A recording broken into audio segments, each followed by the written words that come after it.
from Riverside Recovery. Next on Reboot Your Life. We speak with Hollywood director Renny Harlin on following your dreams no matter what. Plus, we look at a Tampa nonprofit that helps people after rehab get back on their feet. And then we'll talk with an expert on abuse and some ideas on how to deal with it. It's next. From Riverside Recovery, it's Reboot Your Life.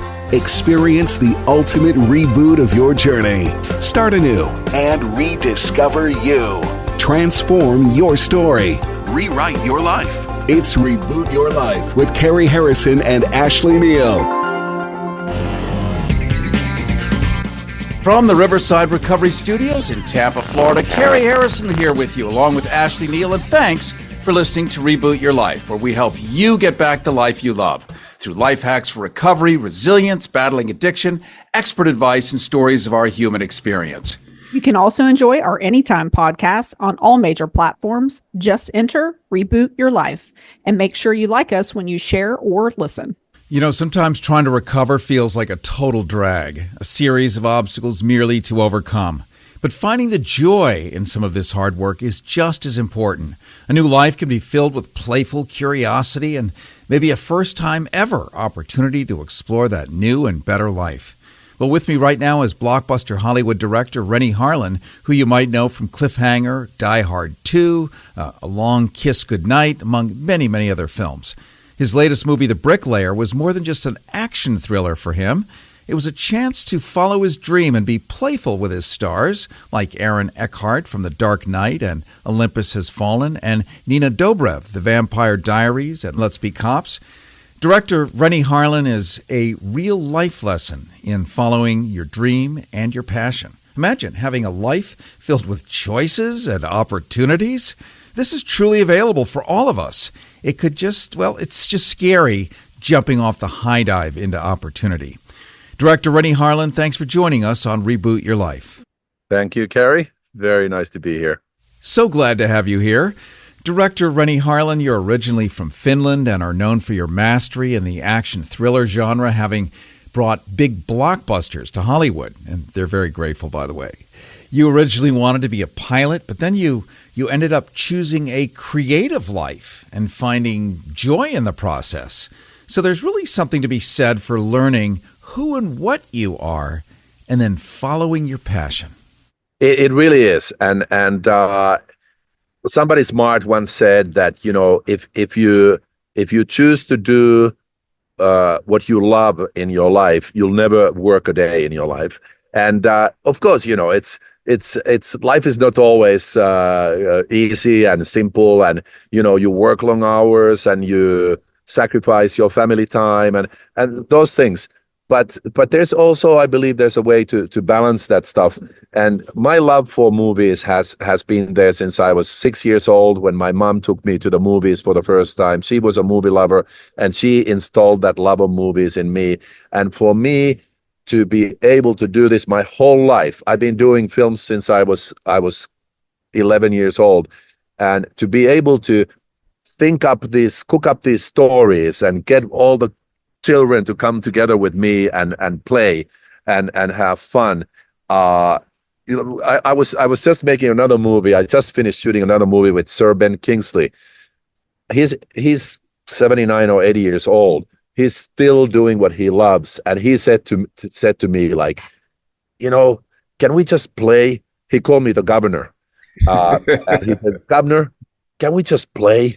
And that's what I feel like I'm doing. I do feel like I am the luckiest guy in the world for being able to do what I love. And I try to give that love of movies to the audience so that they would enjoy what we've created together. And I just want them to be entertained and have fun. You know, in your sandbox of fun with all the kids, getting, you know, a guy who played Gandhi to play a tough one, to get Sylvester Stallone to keep laughing for you.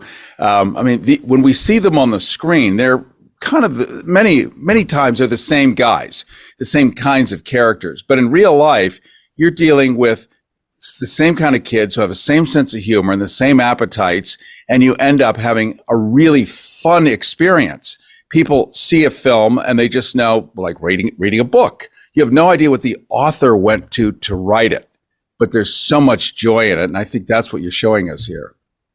Well, I try. I really like, my philosophy is that I want to shoot the movies in a way that I put the audience in the driver's seat. I want the audience to feel what the characters feel and get emotionally involved, have moments of humor and levity, and just be excited. We go to the movies, to feel something, to either cry or laugh or be excited or be scared, and that's what I'm trying to do. I'm always trying to make a movie that I would love to watch, and I hope it works.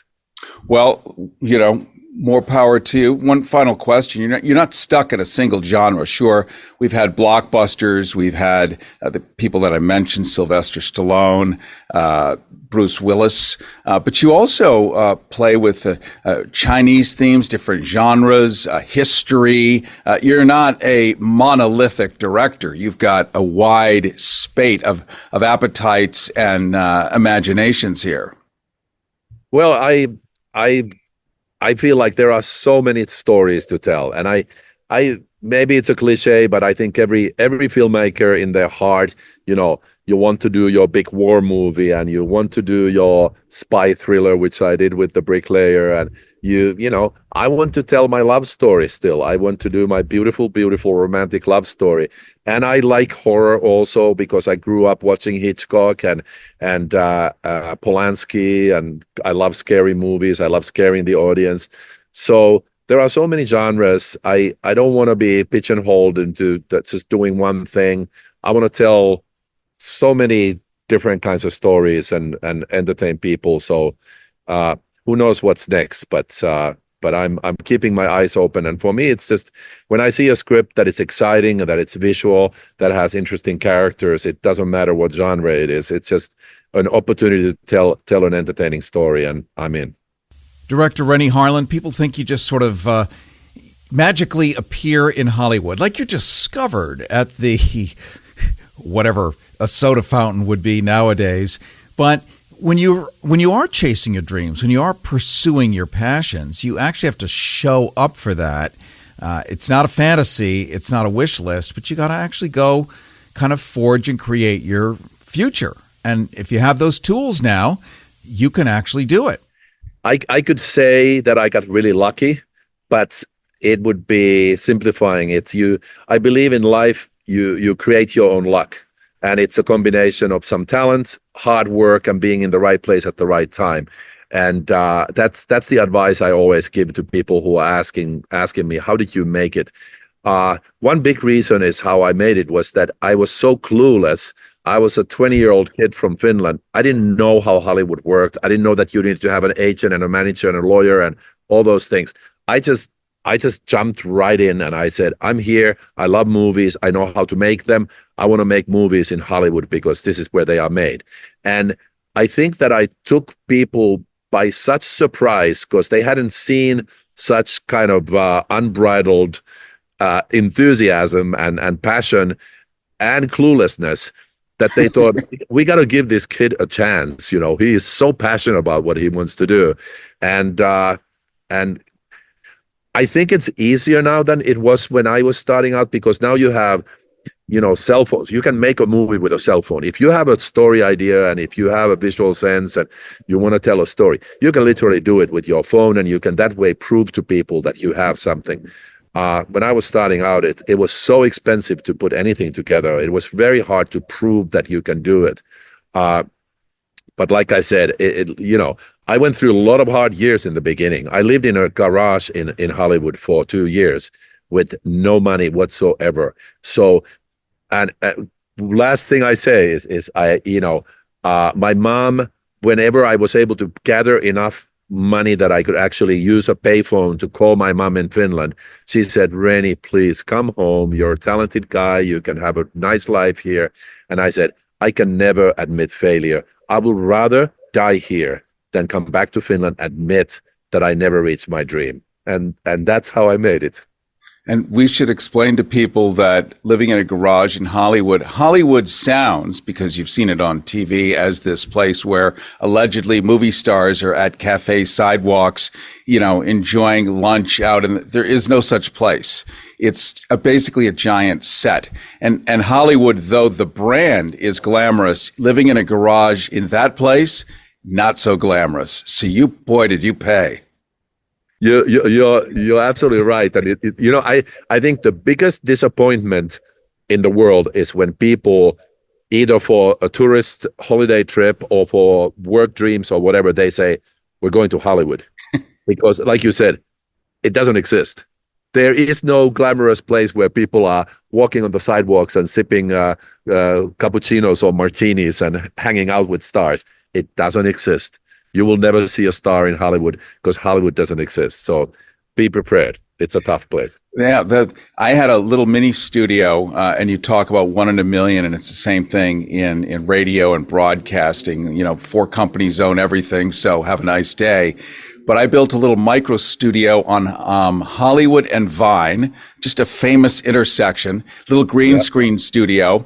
And it was basically, guys with guns and hoodies and God knows what walking by the glass while your guests are sitting in there. And I thought, what have I done here? But it's just a component, one of those tools you were talking about of just showing up, experimenting, inventing, putting yourself out there and having the courage to do it, which is not easy for everyone. But I guess if you watch someone else do it before you, which is the wisdom of hanging around people who've done things before you, they'll shine that flashlight on the path and make it so much easier. Director Renny Harlin, I want to thank you so much for having joined us on Reboot Your Life today. Thank you, Cary. Thank you so much. And it's been really, really, really interesting talking with you. You have a different kind of an angle and approach to these things. And I know I can feel that you feel this stuff for real. And you've been through this world like I have. So I feel a lot of kinship. And now that we are both in Florida, we have to get together. All right, my friend. Well, I'm waving at you from Tampa. I know you're in Miami. You probably have a bigger yacht. I don't have one, but someday I will sail on it. Fantastic. Can't wait. All right, my friend. Be well. Thank you. You too. Bye-bye. Renny Harlin's latest film is called The Bricklayer, and it stars Aaron Eckhart. It's always fun to hear successful people talk about their journey and show you and me that anything we imagine is in fact possible. From Riverside Recovery, it's Reboot Your Life. Tampa, Florida's become a bit of a beacon in the realm of drugs and alcohol treatment. You see, the Sunshine State seems to have thrown its rays on recovery. You've heard us talk a lot about Riverside Recovery, which caters to all sorts of needs. Now, why all the buzz, you wonder? Well, Tampa's been turning recovery heads because of its holistic approach. It's not just about detox and counseling. It's now known for its overlap with yoga, art therapy, even energy healing. So if you're listening in any of these 50 states, Tampa's made it easy to kick addiction with a side of sunshine. And who doesn't want that? That said, there's a lot of people interested in the transformative work happening there. Nonprofit foundations like the First Step Foundation have even formed to help people get going after waterfront rehabs like Riverside Recovery have set that pace. Like helping with rent and important first steps, even people who don't have much money at all or any at all, they get to be helped. This is how other good people support Riverside's success model that has made such a direct difference in so many lives. Statistics? Nearly 24 million Americans are wrestling with addiction, whether it's booze, pills, opioids, you name it. In addition to that 24 million are veterans, many suffering from the opioid epidemic are even more disproportionately affected. Well, with us now to explain how you can bounce back to normal life after treatment is Dick Coley with the First Step Foundation. The First Step Foundation is helping people stay afloat by providing financial assistance for sober housing as you keep up that good fight against addiction. They cover stuff like rent and security deposits until that first paycheck comes in. A cool idea? Well, there are hundreds who now have new lives because of it. Dick Coley, thanks for joining us here on the show and our podcasts. Well, thank you, Cary. be happy to answer any questions I can. Well, Do I follow that? You could just follow the love here. You're the inventor of this. You're the crucible. You are the petri dish that came up with this great idea. It's novel, and it's leading the nation in how to help so many people that come out of rehabs. Your organization answers the question of now what, which is the big question after rehab, isn't it? People leaving treatment. Can you walk us through how you provide that much needed financial support during this crucial phase? Sure, I'd be happy to. I guess I should take a walk back to the year 2017. And I was called up by Kirk Kirkpatrick, who's the founder of Riverside Recovery, along with his wife, Elizabeth, and some other fellows I know who are the founding board, and asked me to come over to have a chat. And they said that they needed to have not a sister corporation, but they needed an unaffiliated not-for-profit, because they knew that they were going to have people who wanted to give back, where their children, their wife, their sister, their daughter, whatever, were treated at Riverside, and they wanted to make a contribution for others. And so from that conversation, he said, "You've formed other not-for-profits like Club Yana.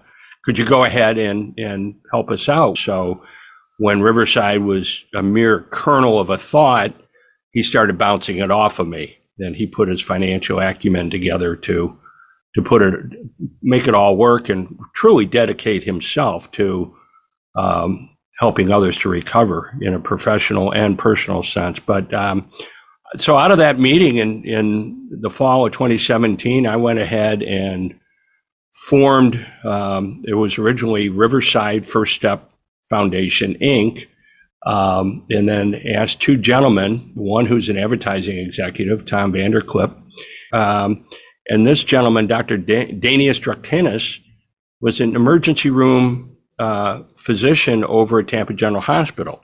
And Dr. Dan, as we affectionately got to call him, had said that he would do anything to get out of someone's guts up to his elbows in blood after an alcohol or drug-related accident. And so that's how he got involved, and we founded the First Step Foundation. And our original thought was we wanted to help people who were getting into Riverside as, for the 28-day full inpatient treatment. And as we started to do that, and we met with attorneys and feedback from insurance companies, we found out that's not what they wanted. They wanted not to have this other money coming in other than family for the co-pays, etc. So one of the things we did, and part of our plan B, was to go to the exit strategy as recovering alcoholics and addicts were coming out of treatment, and they're generally don't have any money, they haven't had any job, they may not have any family support, and we wanted to be able to have them take that all important first step back into a sober, recovered life. And one of the most important elements of that is to provide shelter.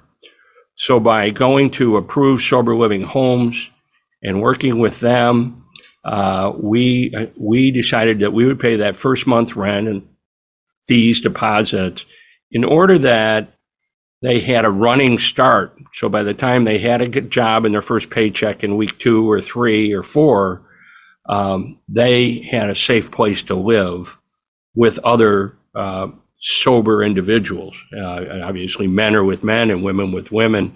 And so we just started doing that basically here in the Tampa Bay area, word of mouth, not heavily advertised. Mainly it came from referrals from treatment centers like Riverside and Turning Point, and there's several others in the Tampa Bay area that caught on. And so the first few years we had a decent impact, but really it really was in 2022 that we really kicked into gear, because those who had received financial support told their stories about how they were able to stay alive and have their lives changed because of our help. So I'm gonna jump into that too, because that's important to hear the success stories. You know, the nuts and bolts of how you built this is amazing and impressive. We're probably going to see models replicate all over the country at some point. But, you know, this town, Tampa Bay, is the inventor of everything from home shopping to Hooters to, I mean, everything. It all comes out of here. It's an extraordinary marketplace.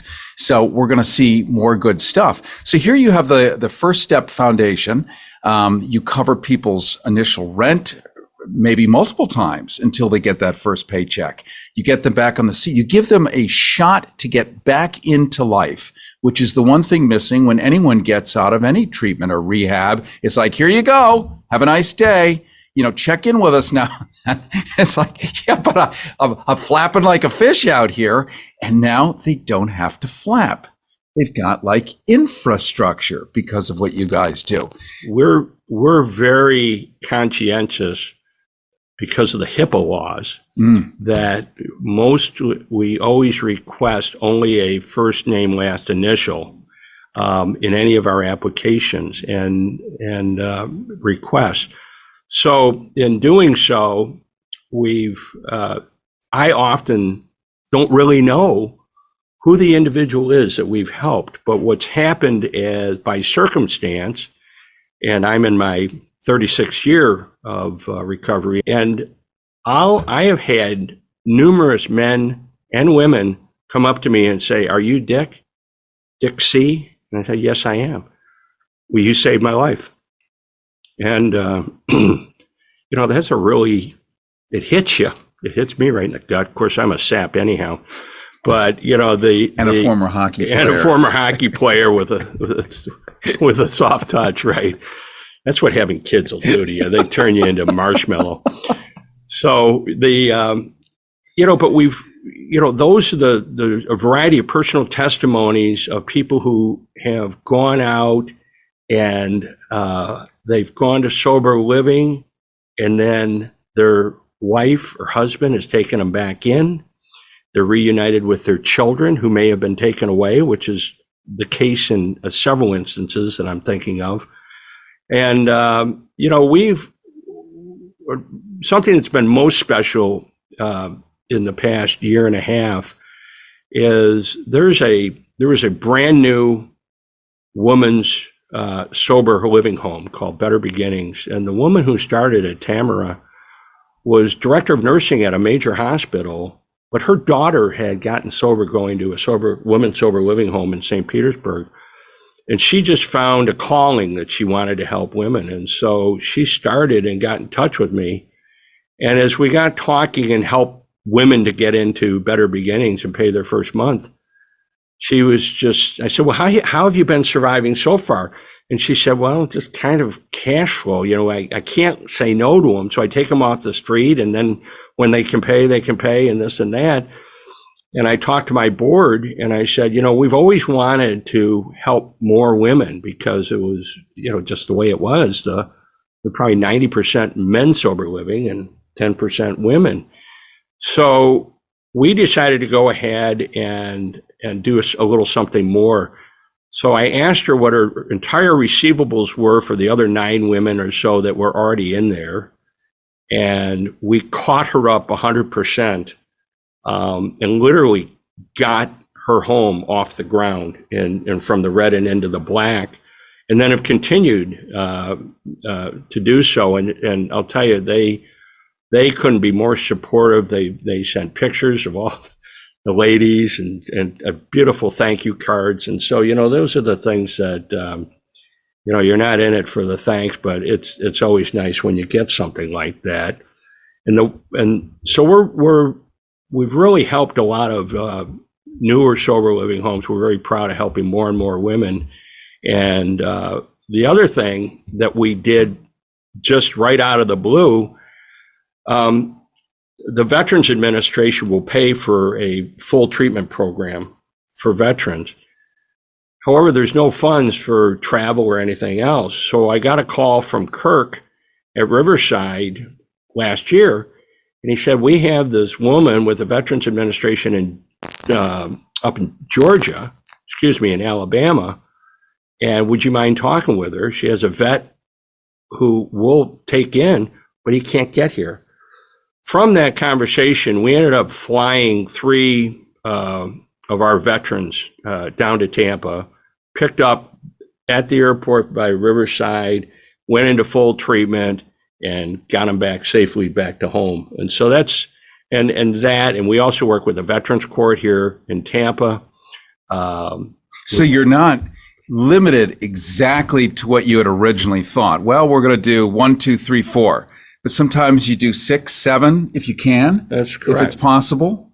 So this must have a huge ripple effect on people's families, their friends, like the whole outer circle of people's life. Very much so. There's, I can think of one gentleman in particular who had just was in an apartment, was losing his car, losing the apartment.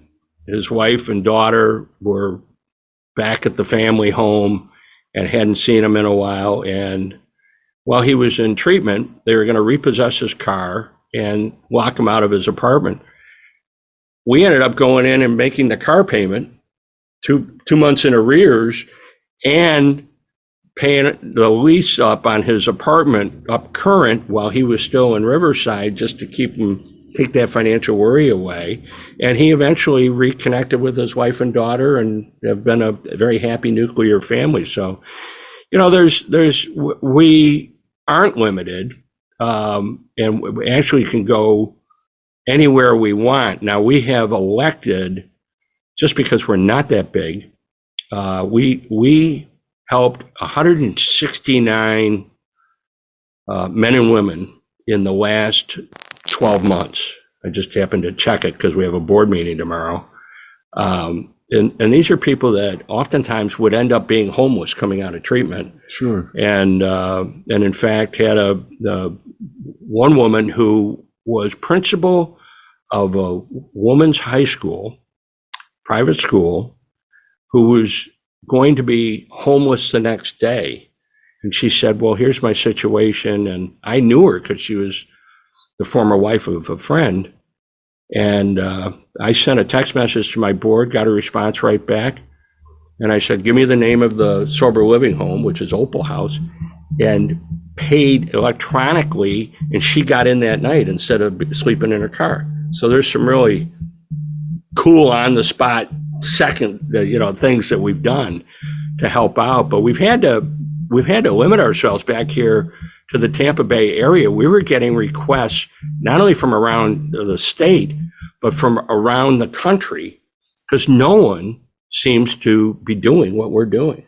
But it all comes from the foundation of giving back to others. And I know that all of us who are on the board and involved in this, have a great deal of accomplishment now that we're taking hold. As a matter of fact, we've really become too successful because we've gotten oversubscribed, and now we've got to measure our dollars a bit until I can go out and play golf and play golf. Money. Actually, we're about to start a fundraising deal that will approve tomorrow at our board meeting to, just go out and start expanding our sponsorship. We've had in the past, whether it's Tampa General or Sheriff Cronister from the Hillsborough County Sheriff's Office, and others who have all, Furman Auto, who have all donated to help us out. And I guess my job is to learn how to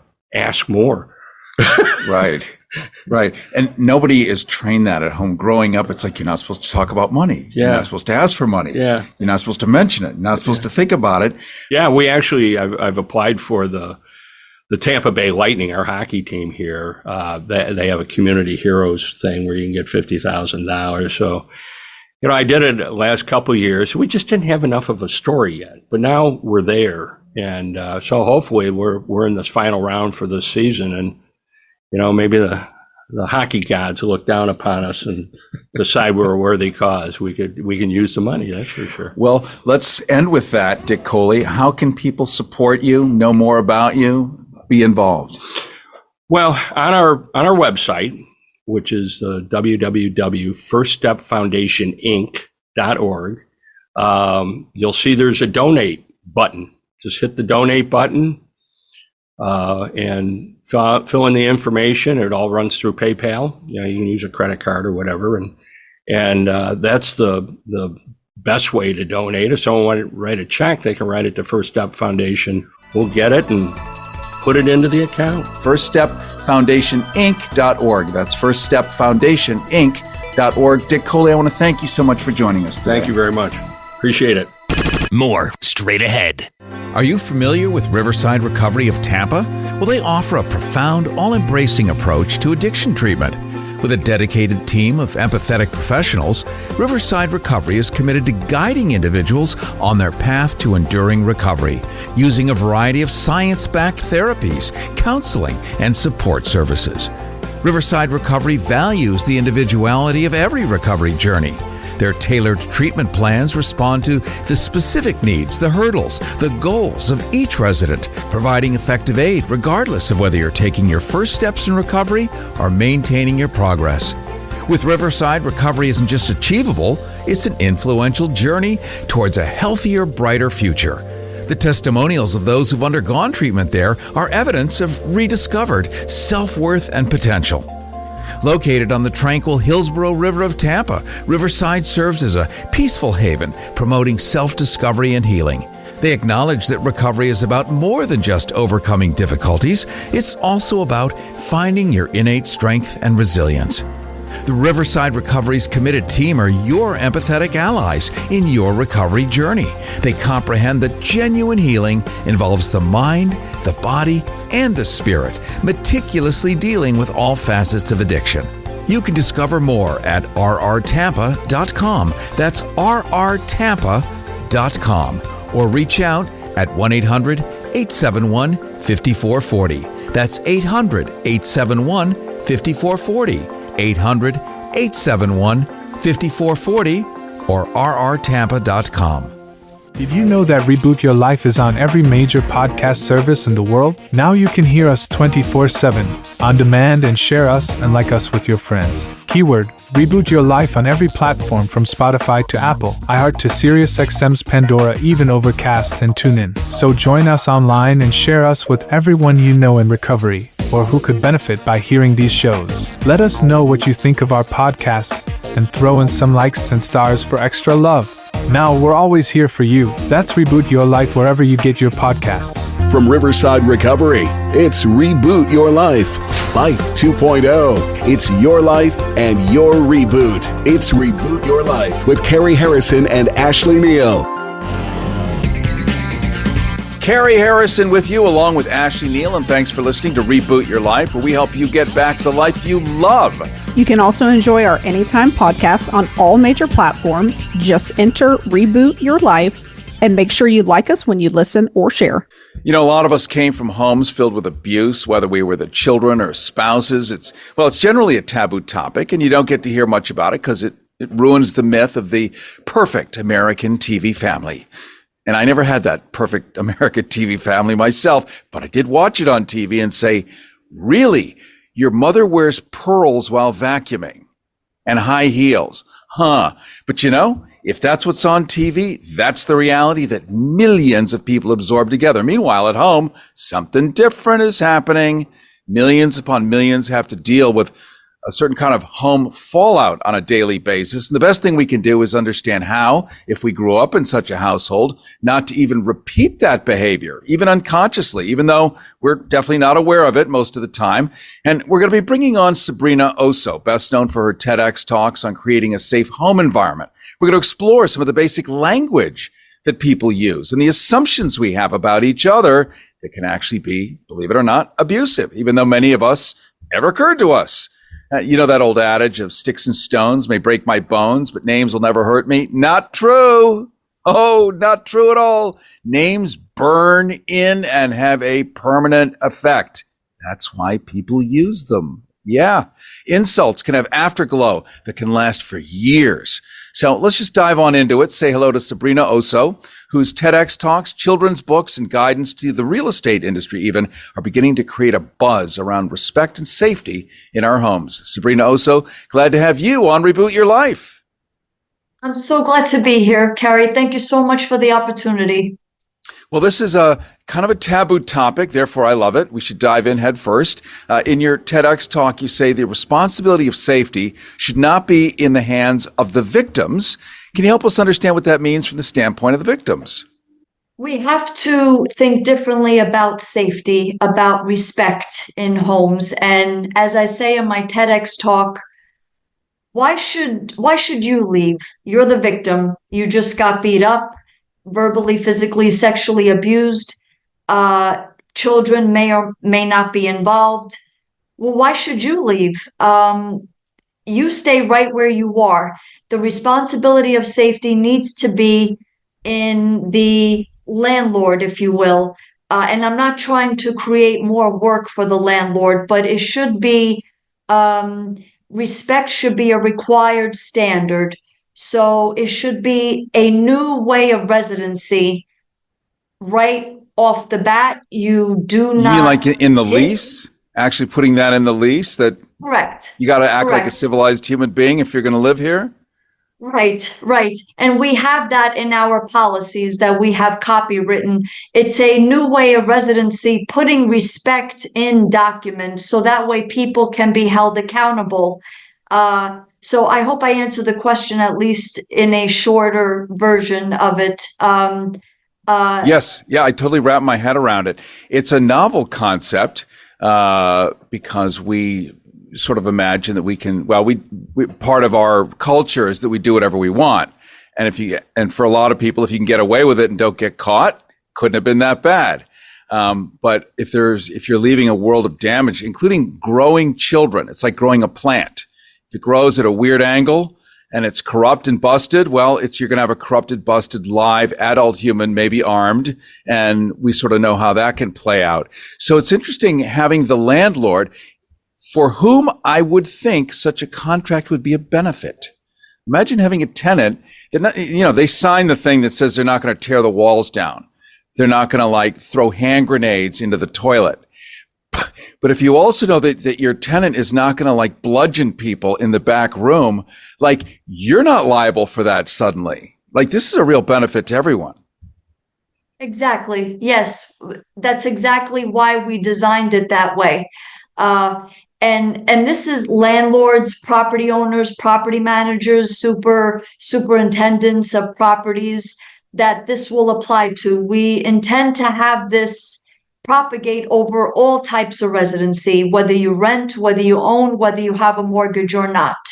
It's how it should be. And many homes do not allow verbal, physical, sexual abuse. So if they can do it, why can't everyone do it? It's how it should be.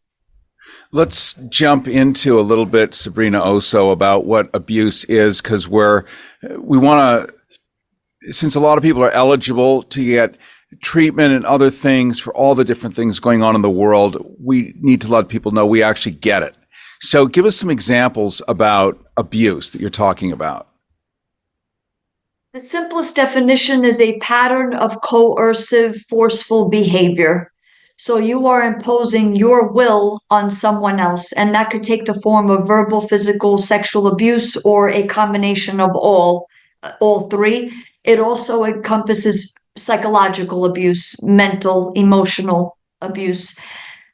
Let's say it constitutes pulling hair, kicking, punching, slapping, calling your child a brat, a monster, a prissy little bitch, you're ungrateful, you're a baby, you're a drama queen, you're nothing without me, you are garbage, you are a piece of shit.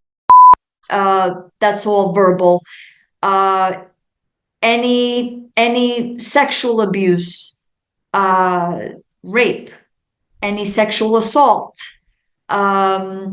any, like I mentioned, punching, hitting, slapping, kicking, pushing, shoving, even saying things like, you're not a man. Stop acting like a girl. You cry like a girl. All of that constitutes abuse. It's interesting. So in full disclosure here and transparency, I remember my father, when I was maybe the age of 9, pushed me away when I went to kiss him goodnight. Now I'm 9. You kiss your parents goodnight, at least on TV. And he pushed me away. He said, men don't kiss. And that was the last one ever. So it became handshakes from then on. I want to say thank you for sharing that. And I'm so sorry. Too many of us have a common thread of abuse, violence, chaos, dysfunction. So thank you for sharing that. It's Reboot Your Life. Riverside Recovery of Tampa was created to offer state-of-the-art treatment options to people suffering from addiction. The model was developed to meet clients and their families where they are at and provide them with the tools and education needed so that they can achieve long-term recovery. No two people are the same, and no two people have the same experience with addiction. And it is for this reason that we tailor each treatment plan to the unique needs of each individual. Located alongside the Hillsborough River in the heart of Tampa, Riverside Recovery offers the full continuum of care. And what that means is that we offer medical detoxification, residential care, day treatment, intensive outpatient, and outpatient levels of care. The program at Riverside is focused on high-quality clinical care offered in a safe, comfortable, and serene environment where everyone feels empowered to change the course of their lives. The stigma that surrounds addiction continues to be high on the list of reasons that people do not seek help. At Riverside Recovery, we are working to change the narrative and empower people to recognize addiction as a disease, not a moral failing. We can recover, and we do, as evidenced by the thousands of people who have taken that courageous first step in asking for help. The staff at Riverside understand what it's like to recover. In fact, over 75% of our staff are in long-term recovery. If you or someone you know needs help and are ready to seek treatment, call Riverside Recovery of Tampa at 1-800-871-5440. That's 800-871-5440. You can learn more about the treatment we provide at rrtampa.com. Again, that's rrtampa.com. You can tweet us anytime on X at Reboot Your Life. We're talking to Sabrina Osso, whose TEDx talks, children's books, and even guidance to the real estate industry are opening up new conversations around abuse and safety in our homes.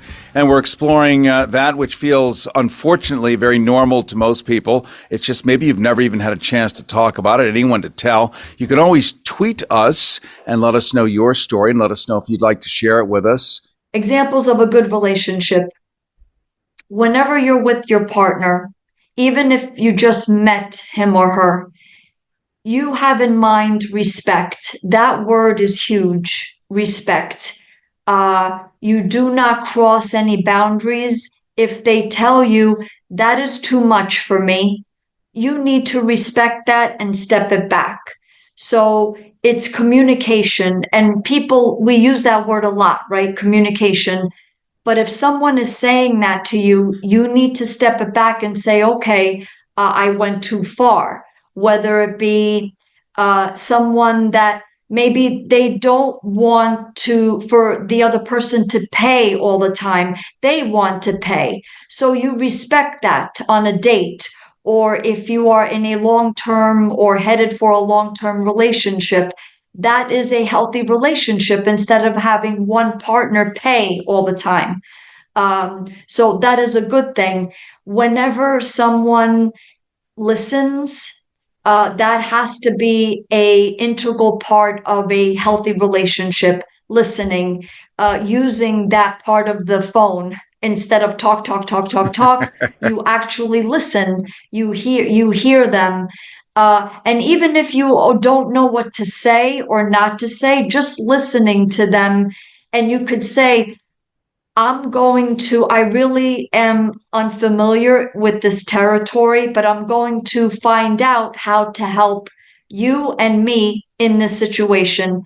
When it comes to children, really hearing them and not telling them to shut up, go to your room, I'm taking this away from you. You hear them, you listen to them. So I hope I gave some good examples You did. as far as what's a healthy relationship, and it's both ways. It's not just one way; it's both ways. Giving them the freedom. Freedom is a big part of it as well. Freedom and respect. It goes hand in hand. Since I already told you about my father, Sabrina, my mother was a cross between Mommy Dearest and Cruella de Vil on a good Tuesday. So this was normal. Again, you can't know this is weird if this is all you know. Does that make sense? I think a child is like a laptop. All it has is the software that's installed on it. And so it runs that as its operating system. And even though your friends may be having a different experience, maybe you don't think theirs is the normal one. Maybe yours is the normal one. And I think later in life, as we look to recover or evolve or get this stuff fixed or dealt with, we start to understand that, listen, that was Technicolor. It should be a little more watercolor. So we're talking about creating a little more watercolor here through basic, easy ways. You mentioned, Sabrina, also that you say children need to have agency, which means power, over their own lives before 18 years of age. Now, most states let kids drive by the age of 15, but they can't drink until they're 21, legally that is. Yet they can fight a war by the age of 18. Can you explain what you mean by having agency over their lives before 18? Yes. It's about choice and voice, and we introduce this in our children's book. They know who makes them feel safe. They know who respects them. If it's not mom and dad, maybe they have an aunt, an uncle, a grandparent, a close family friend that they want to live with, and that's how it should be. Why wait until they're 18 which is what the laws, courts, judges, and child protective services do. By the time they're 18, Cary, they resort to drugs, to self-harm. They get involved with the wrong people. They continue the cycle of abuse, or they commit suicide. Why? When they could go to a safe, respectful family member or even a close family friend and live a good life, a life of empowerment, encouragement, positivity, respect, safety. Let's end with this, Sabrina Oso, maybe 4 or 5 takeaways, action steps to promote safety and prevent home violence. Yes, I want to say that pornography is a big driver of violence. We're not talking about erotica. Erotica is about sexual freedom, but pornography, and I even want to go further, BDSM, that stands for bondage, domination, sadism, and masochism. BDSM, pornography for the most part, is about bondage, domination, about control, about manipulation. So there is no freedom, even if it's consensual. For example, BDSM, most of them are women doing the abusing, and they have clients coming to them either virtually or clients coming to their home, and they are being paid to being spit in the face, having a cigarette ashed in their mouth, and they're being held in bondage. Now, one can argue, well, Sabrina, that's consensual.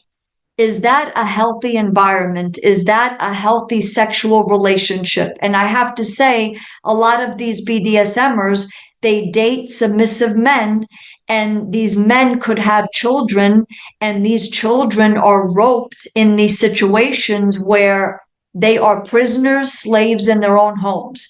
This needs to be taken very seriously, and it is a recipe for disaster where it's continuing the cycle of violence, of sexual violence, sexual abuse. And I have to say a lot, if not most, all of these BDSMers are sex traffickers and sex abusers right in our neighborhoods, societies, communities. And they pose as upstanding citizens. Meanwhile, they are doing convulsing, revolting, disturbing things on and off camera.